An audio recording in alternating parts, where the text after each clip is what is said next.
नमस्कार दोस्तों, आज संडे है और आज हम कुंडली अध्ययन कर रहे हैं। और ये जिनकी कुंडली है वो अभी एज उनकी 45 ईयर्स है और इतनी कम उम्र में उनका ब्लड कैंसर हुआ है। तो उन्होंने यही क्वेश्चन किया है कि ठीक है, मुझे ब्लड कैंसर हुआ है, पर क्या ऐसे योग होते हैं कुंडली में, वो मुझे बताइए आप।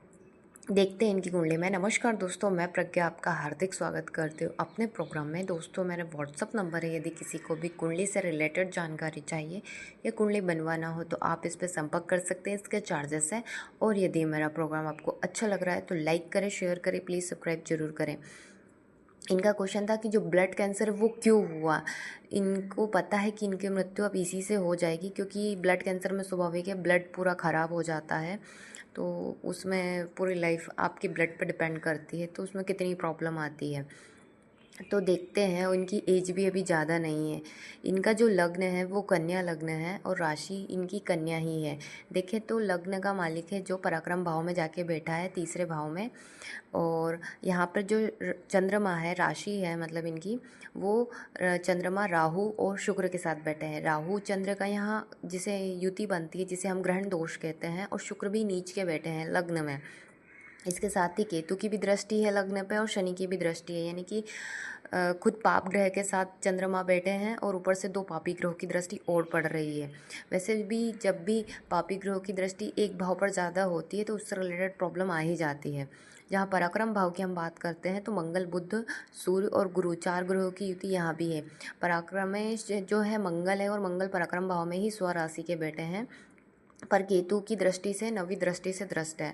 सूर्य मंगल जो पराक्रम योग दर्शाता है, जिसके कारण इन्होंने अपने दम पर, अपने पराक्रम पर सारे भौतिक सुख सुविधा इन्होंने पाई है। मतलब इनका कहना था कि मेरे पिताजी के पास साइकिल के भी पैसे नहीं थे और मैंने पूरा भौतिक सुख सुविधा अपनी लाइफ में जिया है। रक्त कैंसर की बात करते हैं तो इसे ज्योतिष में कर्कट नाम से जाना जाता है, जो कैंसर बोलते हैं हम। तो जो रक्त का स्वामी होता है वो चंद्रमा है और रक्त का जो कारक ग्रह होता है वो मंगल है। तो पहले हमने चंद्रमा पर बात कर ली है कि वो जहाँ बैठे हैं वहाँ ग्रहण लगा कर बैठे हैं, साथ में शनि और केतु से भी दृष्टि पड़ रही है। अब रक्त का जो कारक होता है मंगल, मंगल को देखें तो वो स्वराशि के पराक्रम भाव में पर तो बैठे हैं, पर उनकी केतु की दृष्टि वहाँ पर भी पड़ रही है। तो हम रोग की बात करें तो रोग रिपुर्ण हम छठे भाव से देखते हैं। छठे भाव का स्वामी है जो शनि है, जो 9 नंबर जहाँ लिखा है सुख भाव में जाकर बैठे हैं और अपनी तीसरी दृष्टि से ही छठे भाव पर देख रहे हैं। अब शनि जहाँ देखते हैं उस घर में स्वाभाविक प्रॉब्लम क्रिएट करते हैं। और पर लोग ऐसे कहते हैं कि शनि अपने ही भाव को देख रहे हैं, सुख भाव से बैठकर तीसरी जो दृष्टि है वो छठे भाव पर जा रही है, तो उसको क्यों नुकसान करेंगे। पर एक चीज़ है कि शनि की नज़र में दृष्टि डालते हैं जहाँ पर भी, तो उसमें विष होता है। जैसे गुरु की दृष्टि में अमृत है, तो स्वभाव है उनका वैसा ही वृद्धि कर देते हैं, अच्छा कर देते हैं। शनि की दृष्टि तबाह कर देती है, चाहे उन्हीं का ये घर क्यों ना हो। या मंगल की भी चौथी दृष्टि सॉरी रोग भाव पर पड़ रही है। तो यहाँ चंद्रमा पूर्ण तरह से दूषित है एक तो, और रोग भाव पर दो पापियों की ग्रह दृष्टि है। जो रक्त का स्वामी है वो खुद भी पीड़ित ही है। कैंसर देने वाले ग्रह की बात करते हैं तो शनि, राहु, केतु की दृष्टि है वो चंद्रमा पर भी है, शुक्र के साथ नीच के बैठे हैं।